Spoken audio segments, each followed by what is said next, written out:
जय श्री कृष्ण मित्रों, स्वागत है आपका अपने चैनल अनमोल पावर स्टोरी में। आज हम लेकर आए हैं डाकू बना साधु की कहानी। अगर आपको हमारी यह कहानी पसंद आए तो कृपया वीडियो को लाइक करके चैनल को सब्सक्राइब करें और बेल आइकन को जरूर दबाएं। तो चलिए दोस्तों, कहानी की तरफ बढ़ते हैं। बीहड़ों की चुप्पी में जो भय पलता है, वह इंसान की नसों में नहीं, रूह में उतरता है। चंबल की वे टेढ़ी मेढ़ी घाटियां, कांटेदार झाड़ियां और पत्थर जैसे चेहरे वाले पहाड़ गवाही देते हैं उस खौफनाक साय की, जिसे लोग कालिया डाकू कहते थे। उसका नाम सुनते ही गांवों में दरवाजे बंद हो जाते थे, बच्चे रोते रोते सहम जाते थे और जवान मर्द खेत छोड़कर छिपने लगते थे। उसके नाम से मंदिरों में घंटियां भी थम जाती थीं। किसी ने उसे कभी मुस्कुराते नहीं देखा। उसकी आंखें ऐसी थीं जैसे अंगारे हों, शांत लेकिन अंदर से जलते हुए। उसकी कद काठी ऐसी कि घोड़े पर सवार हो तो लगता था जैसे यमराज उतर आए हों। लंबे बाल, गाढ़ी मूछें और माथे पर बंधा काला रूमाल। उसका चेहरा नहीं, उसका खौफ याद रहता था। कहते हैं, वह जिस ओर निकलता था, हवा भी रुकी हुई लगती थी। पर वह ऐसा जन्म से नहीं था। उसका असली नाम था कालिया नहीं, करण। एक किसान का बेटा, जिसने कभी जीवन में हल पकड़ा था, बंदूक नहीं। उसके पिता एक छोटे किसान थे, मेहनती और ईमानदार। लेकिन जमीन के लालच में गांव के जमींदार ने चाल चली। झूठे दस्तावेज, कोर्ट कचहरी और पुलिस की मिलीभगत से उनके खेत छीन लिए गए। पिता ने कई बार प्रशासन से गुहार लगाई, पर कानून ने हमेशा अमीरों का साथ दिया। करण के आंखों के सामने उसका पूरा परिवार उजड़ गया। उसकी मां की तबीयत बिगड़ी, इलाज न मिल पाने से वह चल बसी। पिता ने आत्महत्या कर ली और कर्ण, वह जिंदा रहा, पर उसका बचपन मर गया। वह हर दिन उस जमींदार की हवेली के बाहर खड़ा होकर अपने परिवार की मौत को देखता रहा। और एक दिन उसने कसम खा ली, इंसाफ अब कानून से नहीं, अपनी बंदूक से लेगा। करण ने गांव छोड़ दिया और बीहड़ों की ओर निकल पड़ा। वहां उसकी मुलाकात हुई कुछ पुराने डकैतों से। एक अलग ही दुनिया थी वो। वहां कानून की भाषा बंदूक थी और रिश्तों की बुनियाद वफा और डर। करण तेज था, बहादुर था और सबसे जरूरी, उसका दिल आग से भरा था। उसने जल्दी ही अपना नाम बनाया और कुछ ही वर्षों में कालिया बन गया, बीहड़ों का बादशाह। उसने सबसे पहले जमींदार की हवेली पर धावा बोला। न केवल अपना खेत वापस लिया, बल्कि जमींदार की संपत्ति गांव वालों में बांट दी। वह अपने तरीके से इंसाफ करता था। उसूल था, जो गरीबों को सताए वही उसका निशाना बने। वह व्यापारी, नेता, पुलिस अधिकारी, किसी को नहीं छोड़ता था अगर उसने गरीब का खून चूसा हो। पर न्याय की उस जंग में वह खुद भी खून से लथपथ होता गया। उसकी टोली बड़ी थी, एक से बढ़कर एक, निशानेबाज, चालाक और क्रूर। रात के अंधेरे में निकलते, सुबह तक गांव खाली करवा देते। पैसे, गहने, हथियार सब लूट लिया जाता। लेकिन कभी कभी लूट का हिस्सा गांव के सबसे निर्धन परिवारों तक पहुंचता। ये काम वह चुपचाप करता। लोग कहते, कालिया लुटेरा है, लेकिन उसके भीतर कोई आग है जो सिर्फ स्वार्थ नहीं जानती। उसका डर इतना था कि पुलिस अफसर भी बीहड़ों में घुसने से पहले 100 बार सोचते। कई बार इनामी मुठभेड़ें हुईं, लेकिन वह हर बार बच निकलता।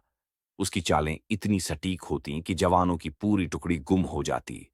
वह जंगल को जानता था जैसे कोई पंडित वेदों को जानता हो।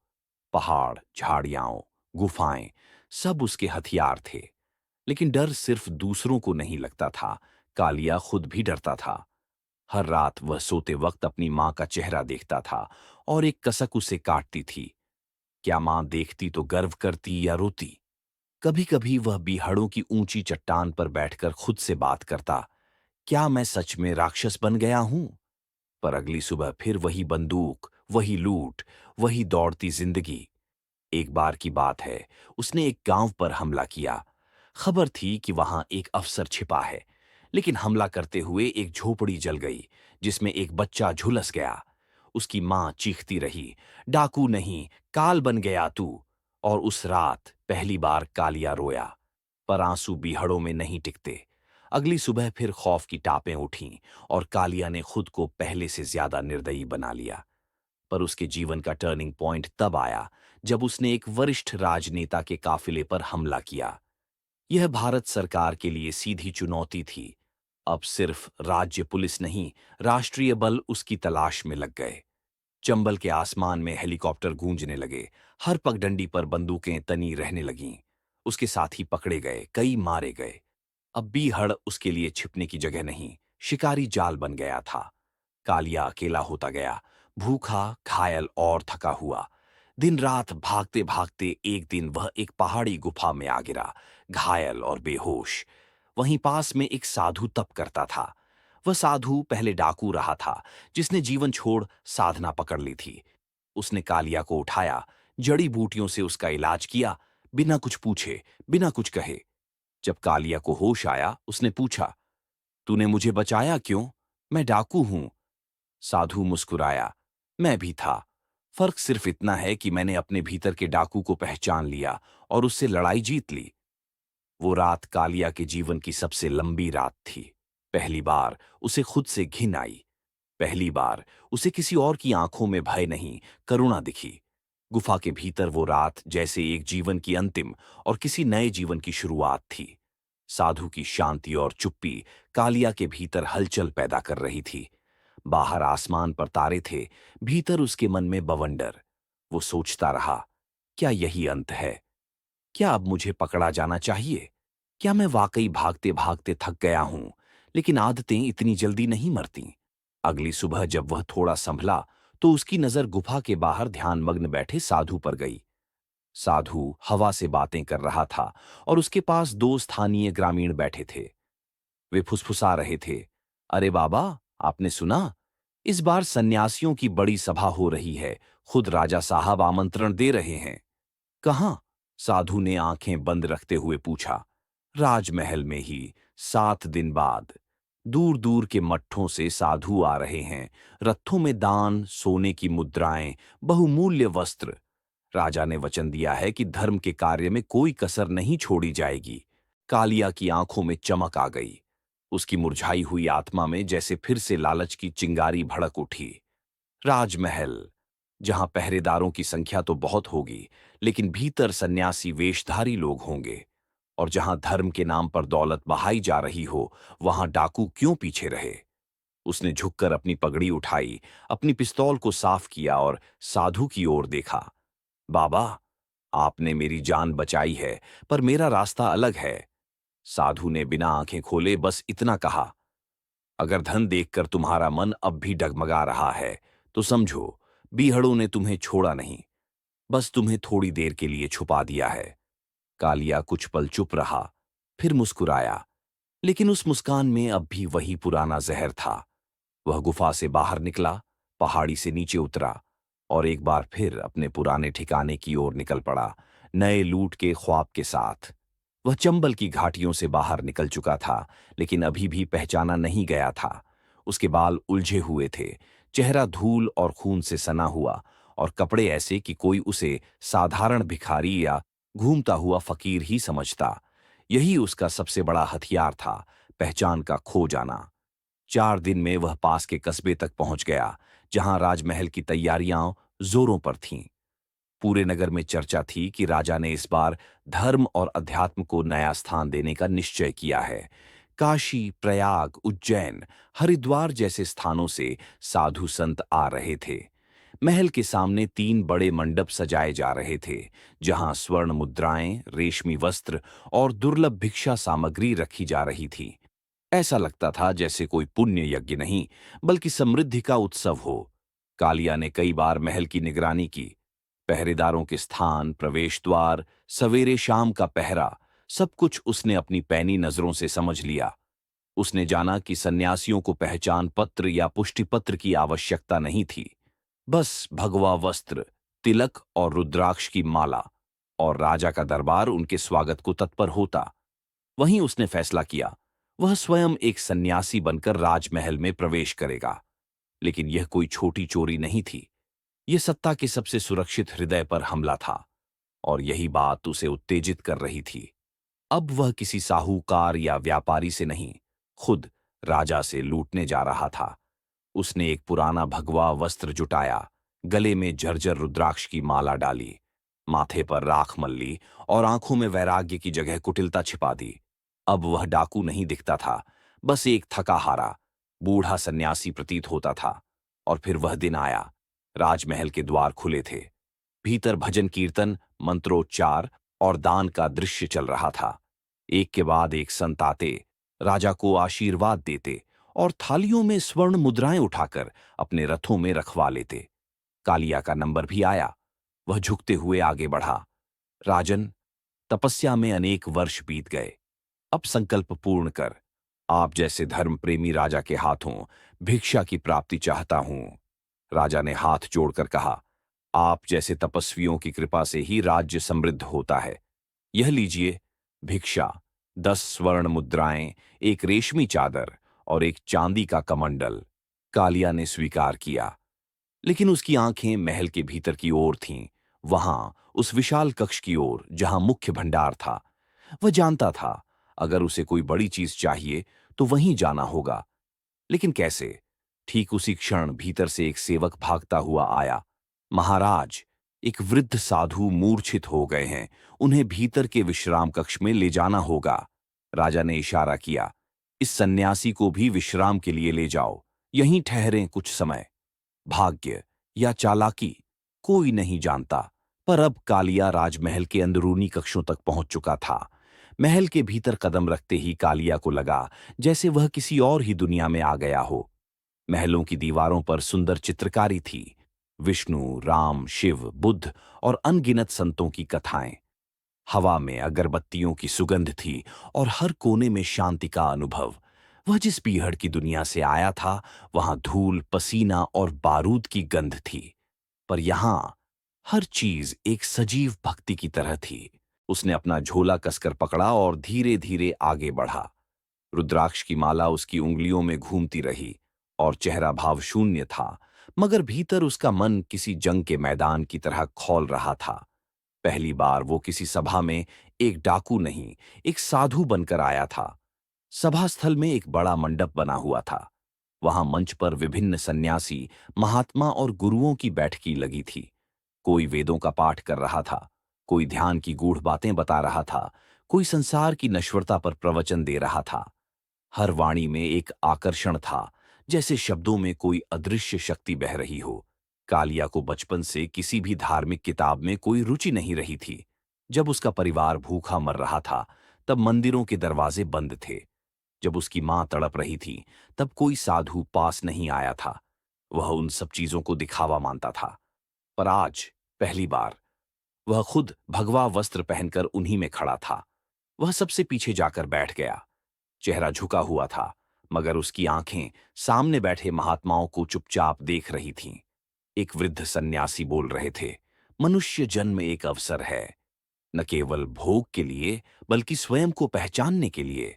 जो बाहर से डाकू है, अगर भीतर से क्षमा मांग ले तो ईश्वर उसे भी साधु बना सकता है। ये वाक्य कालिया के भीतर गूंज गया। उसने झटके से सिर उठाया। क्या उसे पहचान लिया गया था? नहीं, कोई उसे नहीं जानता था। फिर यह वाक्य कैसे उस पर सीधा वार कर गया? क्या यह महज संयोग था या कोई ईश्वरीय संकेत? सभा के अंत में राजा स्वयं उपस्थित हुए। उन्होंने हाथ जोड़कर सभी संतों का स्वागत किया और कहा, धर्म ही राज्य की नींव है। मुझे गर्व है कि इस राज्य में आप जैसे तपस्वी निवास करते हैं। मेरी प्रार्थना है कि आप लोग कुछ दिन यहीं ठहरें और हमें अपना मार्गदर्शन दें। संतों ने सिर हिलाया और वहीं कई साधु ध्यान मग्न होने बैठ गए। कुछ अग्निहोत्र की तैयारी में लग गए।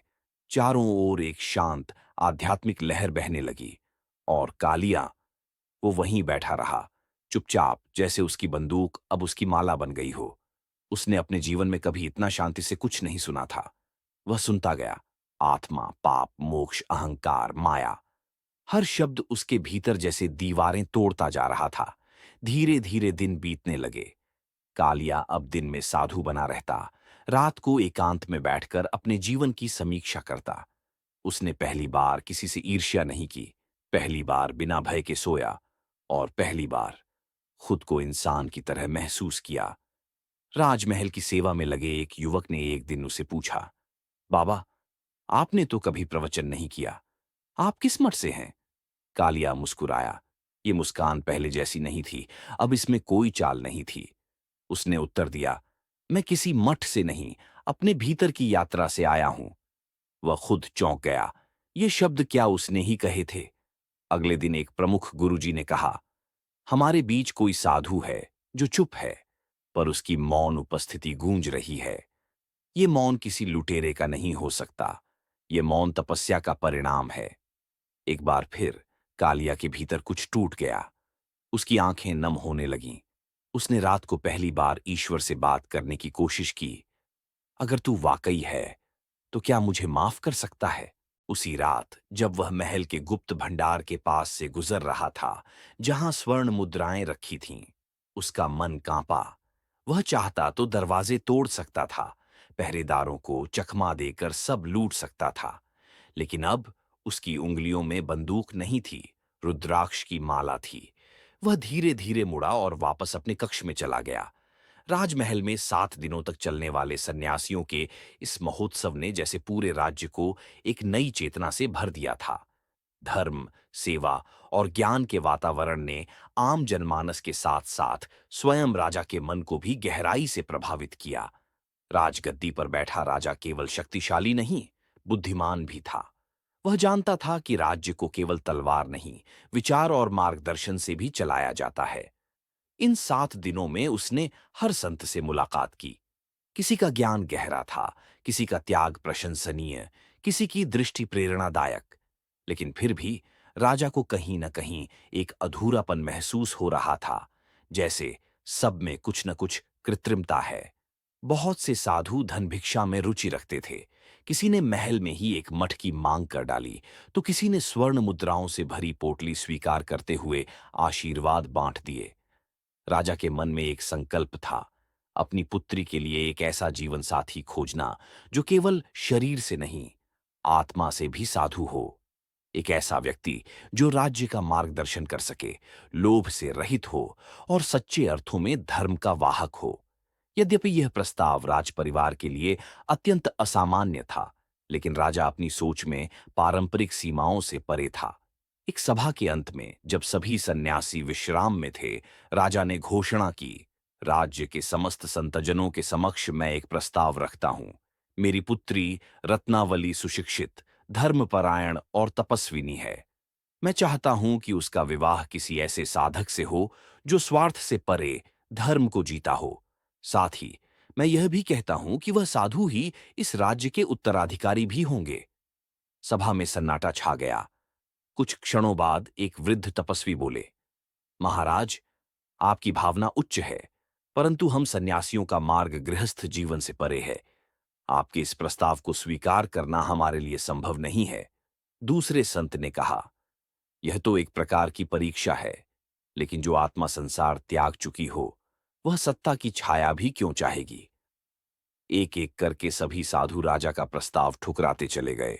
कोई तप का कारण बताता, कोई मोक्ष की बात करता, कोई अपने मठ का हवाला देता। पर राजा ने सबके उत्तरों को चुपचाप सुना और हर चेहरे को गहराई से देखा। उसकी दृष्टि सिर्फ उनके शब्दों को नहीं, उनकी आत्मा को परख रही थी। फिर उसकी नजर सभा के एक कोने में चुपचाप बैठे उस साधु पर पड़ी, वही जो पिछले 7 दिनों से कुछ बोला नहीं था, बस सब सुनता रहा था। न किसी भिक्षा में रुचि, न किसी सम्मान की लालसा, न ही कोई आग्रह।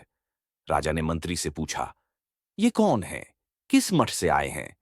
मंत्री ने सिर झुकाकर कहा, कोई जानकारी नहीं महाराज। यह साधु अकेले ही आए थे और इन्होंने आज तक कोई नाम, कोई परिचय नहीं दिया। लेकिन सबसे पहले उठकर हर सेवा में हाथ बटाया, रसोई, यज्ञ, रोगी साधुओं की देखभाल, सफाई तक। और हर रात यही सबसे देर तक ध्यानस्थ भी रहते हैं। राजा कुछ क्षण उस साधु को देखता रहा। उसके भीतर कुछ विचित्र हलचल हुई। वह साधु सामान्य नहीं था। उसके चेहरे पर न कृत्रिम तेज था, न दंभ, बस एक गहरी चुप्पी, एक गहरी थकावट और एक अजीब शांति। राजा सभा की भीड़ चीरता हुआ स्वयं उसके पास पहुंचा। कालिया, जो अब साधु का वेश धारण किए चुपचाप बैठा था, धीरे से उठ गया और हाथ जोड़ लिए। उसकी आंखें झुकी रहीं। राजा ने कहा, मुझे लगता है आप ही मेरे प्रश्न का उत्तर हैं। कालिया चौंका। लेकिन चुप रहा। राजा बोला, आपने कुछ नहीं मांगा, कुछ नहीं कहा, कुछ नहीं जताया। यही साधुता का लक्षण है। मैं आपको अपने राज्य का उत्तराधिकारी और अपनी पुत्री का वरण देने चाहता हूं। क्या आप स्वीकार करेंगे?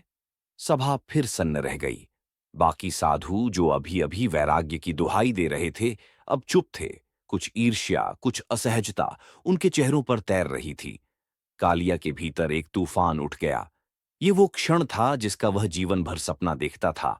सत्ता, समृद्धि, सम्मान, सब कुछ। वह जो एक डाकू था, अब राज्य का उत्तराधिकारी बनने को कह दिया गया था। वह जो कभी मां के इलाज के लिए दर दर भटका था, अब महलों की गद्दी उसके सामने थी। पर उसी क्षण उसे गुफा के बाहर बैठा वह साधु याद आया, जो कहता था, अगर धन देखकर तुम्हारा मन डगमगा रहा है, तो समझो बीहड़ों ने तुम्हें छोड़ा नहीं। उसने अपनी आंखें बंद कीं। कुछ क्षण के बाद उसने गहरी सांस ली और कहा, महाराज, मैं आपकी भावना का आदर करता हूं, पर मैं वह नहीं हूं जो आप समझते हैं। मैं न संत हूं, न ब्राह्मण, न सन्यासी। मैं बस एक अपराधी हूं जो भागता हुआ आपकी सभा में भेष बदल कर आ गया। मैंने धन की लालच में आने का पाप किया, लेकिन यहां आकर जाना कि असली शक्ति भीतर की होती है। आप अपनी बेटी को उस योग्य व्यक्ति को दीजिए जो सच्चे अर्थों में धर्म को जीता हो। मैं तो अभी केवल जानना सीख रहा हूं कि जीवन क्या होता है। सभा में फिर एक बार स्तब्धता छा गई, लेकिन इस बार चुप्पी के बाद जो हुआ वह असाधारण था। राजा ने मुस्कुराते हुए कहा, जो सत्य स्वीकार कर ले वह पापी नहीं, साधक होता है। तुमने जो कहा वही तुम्हारी साधुता का प्रमाण है। कालिया की आंखों से आंसू बह निकले, शायद पहली बार, बिना किसी पश्चाताप के। सभा भले ही शांत हो गई थी, लेकिन कालिया के भीतर एक तूफान चल रहा था।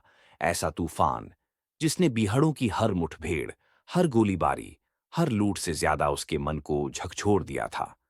वह व्यक्ति जिसने अपनी जिंदगी खून और बदले की आग में झोंक दी थी, आज पहली बार उस आदर से दो चार हो रहा था, जो न डर से उपजा था, न खौफ से, बल्कि शुद्ध श्रद्धा से।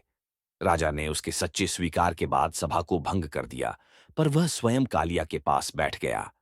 कोई सिपाही उसे पकड़ने नहीं आया, कोई हथकड़ी नहीं लहराई गई। राजा ने उसकी आंखों में देखा और बड़े संयम से पूछा, तुम कौन हो और यहां क्यों आए थे? कालिया ने पहली बार स्पष्ट दृष्टि से राजा की आंखों में देखा। उस निगाह में न शिकार तलाशने वाला शिकारी था, न अहंकारी शासक, बल्कि एक साधारण इंसान जो समझना चाहता था। वह कुछ क्षण चुप रहा, फिर धीरे से बोला, मैं डाकू कालिया हूं, वही जिसके नाम से चंबल कांपता था, जिसे आपकी ही सरकार ने कभी 5 लाख रुपये के इनाम के साथ जीवित या मृत घोषित किया था। राजा की भौहें तन गईं, लेकिन उनका चेहरा स्थिर रहा। कालिया आगे बोला, मैं बचपन में खेत छीनने से टूटा। मां की भूख से मरने की चीखें आज भी मेरे कानों में गूंजती हैं। न्याय मांगा तो कानून ने मुझे ठुकरा दिया। तब मैंने खुद को ही कानून बना लिया। बंदूक उठा ली और समझ बैठा कि डर ही इज्जत है। लेकिन यहां आकर मैं टूट गया महाराज। ये वेश मैंने छल से पहना था, पर मुझे नहीं पता था कि यह मुझे भीतर तक बदल देगा। राजा ने लंबी सांस ली। कभी सोचा था इतनी चुप्पी तुम्हारे भीतर भी हो सकती है? कालिया ने सिर झुका लिया। उसके भीतर एक अनकहा द्वंद्व चल रहा था।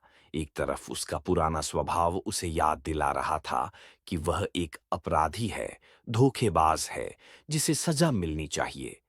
और दूसरी तरफ यह नई पहचान उसे बार बार आईना दिखा रही थी कि यदि सत्य को स्वीकारने की हिम्मत है, तो शायद नया जीवन भी संभव है। उसने राजा से कहा, मैं चाहता तो सब कुछ लूट सकता था, सोना, रत्न, आपकी बेटी तक को झूठ में लपेट सकता था, लेकिन यह वेश, यह पूजा, यह शांति मुझ पर भारी पड़ गई महाराज। मुझे लगा था कि साधु होना सिर्फ बाहरी भेष है, लेकिन अब समझ आया यह भीतर की लड़ाई है, और वह लड़ाई मैं हार रहा हूं, या शायद जीत भी रहा हूं। राजा कुछ क्षण चुप रहा, फिर बोले, हम इंसानों को परखते हैं उनके भेष से, पर कभी कभी नकली भेष में भी सच्चे इंसान छुपे होते हैं। तुमने कबूल किया, यही तुम्हारी सजा भी है और मोक्ष भी। फिर उन्होंने एक अजीब प्रस्ताव रखा, कालिया, तुम्हारे जैसे कई हैं, जो अन्याय के कारण भटके। क्या तुम सच में बदलना चाहते हो?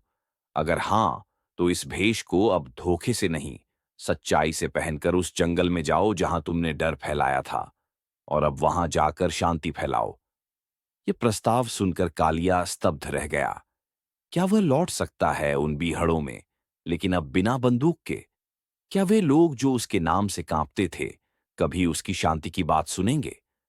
भीतर कहीं एक आवाज आई, तू डाकू बनकर गया था, साधु बनकर लौट। रात को वह बहुत देर तक महल के बगीचे में बैठा रहा। रुद्राक्ष की माला उसकी उंगलियों में घूमती रही, जैसे उसके कर्म एक एक करके उसके सामने पंक्तिबद्ध खड़े हों। हर चेहरा, हर हत्या, हर लूट उसे आज उसके मौन से घूर रही थी। पर इस बार वह भागा नहीं।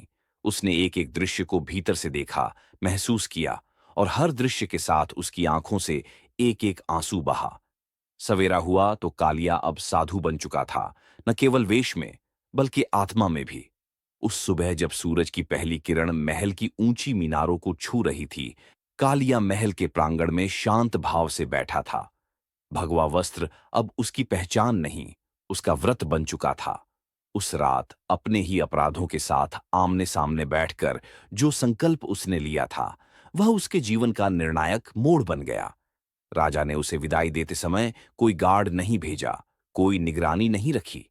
बस एक वस्त्र, एक भिक्षा पात्र और एक वाक्य दिया, अगर तू लौटेगा तो साधु बनकर ही लौटना, और अगर लौटे बिना ही सफल हो गया तो तुझ में सचमुच ईश्वर उतर आया होगा। कालिया बीहड़ों की ओर वापस लौट पड़ा, उन्हीं पगडंडियों पर जिन्हें उसने कभी खून से रंगा था। पर अब उसके हाथ में बंदूक नहीं थी, भिक्षा पात्र था। उसके होठों पर गालियां नहीं, श्लोक थे, और उसके मन में बदले की आग नहीं, आत्मशुद्धि की अग्नि जल रही थी। शुरुआत कठिन थी।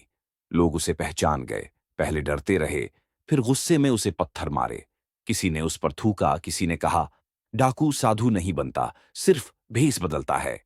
लेकिन कालिया मौन रहा। उसने न कोई प्रतिवाद किया, न कोई सफाई दी। उसका मौन ही अब उसका उत्तर था। दिन बीतते गए। वह हर गांव में जाकर लोगों की सेवा करता, बीमारों के लिए औषधियां लाता, बच्चों को पढ़ाता, और जो सबसे कठिन काम था, पुराने पापों के लिए हाथ जोड़कर क्षमा मांगता। पहले लोग मजाक उड़ाते, फिर आश्चर्य करते, फिर कुछ धीरे धीरे उसे सुनने लगे। उसने अपनी लूट की संपत्ति, जो अब भी उसके पुराने साथियों के पास थी, ढूंढ ढूंढ कर गरीबों में बांट दी। जब वह अपने पुराने अड्डे पर गया तो वहां अब बिखरे हुए खंडहर थे। उसके पुराने साथी या मारे गए थे, या जेल में थे, या भागे भागे। वहां बैठकर उसने अग्नि जलाई और अपने बीते वर्षों की पहचान, अपनी आखिरी बंदूक, अपना नाम कालिया, सब उस आग में डाल दिया। अब वह सिर्फ करण दास था, वो नाम जो उसकी मां ने उसे दिया था। वर्षों बीत गए। करण अब एक योगी बन चुका था। उसकी साधना गहरी थी, लेकिन उसका मार्गदर्शन और भी गहरा। हर गांव, हर नदी किनारे, हर कुटिया में उसकी चर्चा होने लगी। एक साधु है जो कभी डाकू था, लेकिन अब उस पर ईश्वर की कृपा है। लोग उसे पूजने लगे, पर उसने कभी स्वयं को पूज्य नहीं माना। वह सिखाता, सच्चा तप केवल जंगल में नहीं, बल्कि अपने भीतर के राक्षस से लड़ने में है। मैंने उसे पहचाना, और उसी ने मुझे बदल दिया। फिर एक दिन एक बूढ़ा साधु उससे मिलने आया, वही जिसने कभी गुफा में उसकी जान बचाई थी। उसने मुस्कुराकर कहा, मैंने उस दिन कहा था, अब तो रुक जा। आज तुम रुक ही नहीं गए, राह बन गए हो जिस पर कई और चल सकें। करण की आंखें भर आईं। उसने झुककर उस साधु के चरण छुए। कुछ वर्षों बाद जब राजा ने आखिरी बार उसका नाम सुना, तो यह कहकर, कर्णदास महाराज अब हिमालय की ओर चले गए हैं, एकांत की साधना में। लेकिन उनका आशीर्वाद अब भी हर गांव में बरसता है। और तब वो डाकू, जो कभी चंबल का आतंक था, अब हर गांव के बच्चों की कहानी बन गया था। पर इस बार डरावनी नहीं, बल्कि प्रेरणादायक। अंतरात्मा की जागृति तब होती है जब कोई अपने भीतर झांककर अपने ही पापों से लड़ सके। करण ने न केवल अपने अतीत को स्वीकारा, बल्कि उसे अपनी साधना का आरंभ बना लिया। और जब कोई आदमी अपने भीतर के डाकू को मार देता है, तब वह सच में साधु बनता है। अगर आपको यह कहानी पसंद आई हो तो इसे लाइक और शेयर करें। हमारे चैनल अनमोल पावर स्टोरी को सब्सक्राइब करना ना भूलें और बेल आइकन को दबाएं ताकि आपको हमारी सभी नई कहानियों की जानकारी मिल सके। धन्यवाद। फिर मिलेंगे एक नई रोचक कहानी के साथ। जय श्री कृष्णा।